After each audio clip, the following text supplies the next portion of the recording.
friends, my name is Shipra and in this video we'll be talking about new smartphone from UTeleVentures. It's Unicorn. So company has launched this phone to compete in 15K price segment. It looks pretty good on papers with specs such as 4000 mAh battery, octa-core processor and 4GB of RAM. But does it have enough to make you go like, oh, I want this phone? We are gonna find out in my full review of Unicorn. I've already done unboxing for a review purpose, but I'll quickly show you the box contents. It comes with a 10-volt power adapter, USB data cable, in-ear headset and a SIM ejector pin. In terms of design, it may resemble with lots of smartphones available already in the market, but build quality is pretty impressive with full metal brushed finished body at the back. It weighs around 172 grams, which is quite heavy, and somewhere you may feel uneasy to hold it.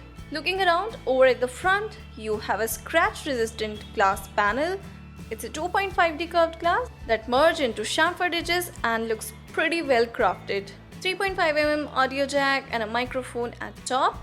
Micro USB port for charging and speaker can be seen at bottom. Power key and volume rockers are located at the right side, whereas you can see SIM slots located at the left. To the front, at the top, you will see earpiece, sensor and a 5-megapixel front shooter, while fingerprint can be seen at the bottom. So the front-facing fingerprint scanner also doubles as a home button, though you have on-screen navigation buttons as well. Once set up, it was one of the snappiest fingerprint sensor I have come across. It's super responsive and I literally had no trouble unlocking the device. The display on the Unicorn is a 5.5-inch screen with full HD resolution. You can customize the brightness, saturation levels, contrast, all of those things, which is fantastic feature. You can go in the settings panel and customize all of that. As you can see, display is decently visible outdoors, and this time company has improved on display quality, I would say, but it's very reflective and viewing angles are still lags behind as we saw in Utopia. So Unicorn says farewell to Cyanogen this time, but the phone is still running on Android 5.1.1 Lollipop with its custom build named as Android on steroids, which is quite a delight, free of bloatware and looks clean.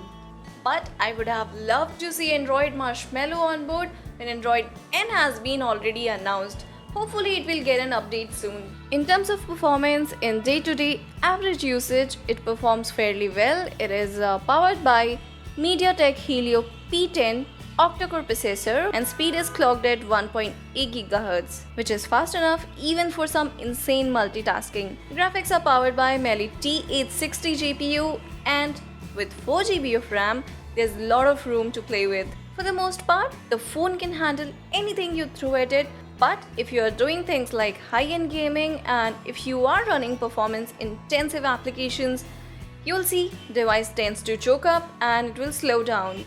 Possible reason could be a company has lowered down the chip in order to prevent heating issue.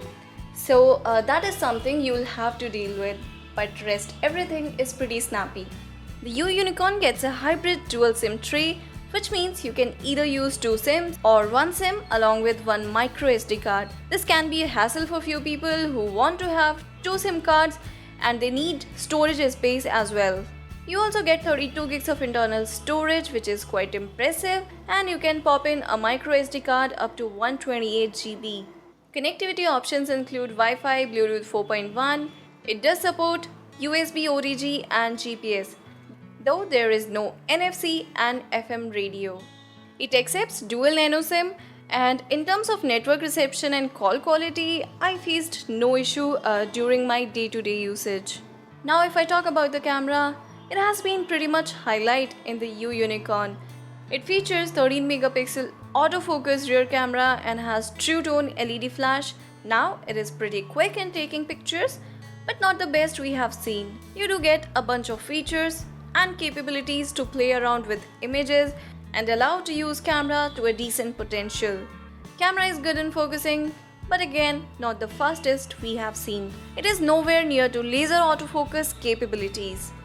Now 5-megapixel front camera comes with f2.2 aperture, so images do come out better, at least in daylight. Both the cameras has good contrast, you'll get good saturation of colors, but it still has a lot of room for improvement.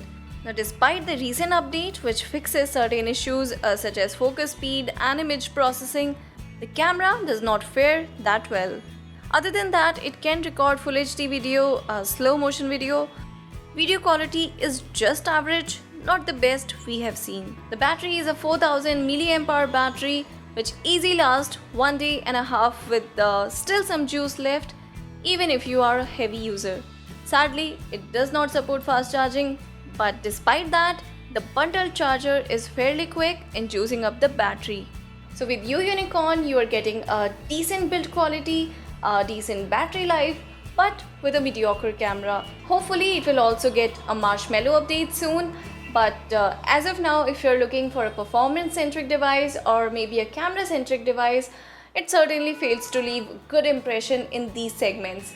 It is available in Rush Gold and Rush Silver color, and you can get it from Amazon at Rs 13,690. So that's it in the review of uUnicorn. I hope you found it useful and you liked it. If yes, give it a thumbs up and subscribe to our channel. And in case you want to know more about the device, you can read our text review. A link is given in the description below. I hope to see you guys in my next video. Thanks for watching and have a great time.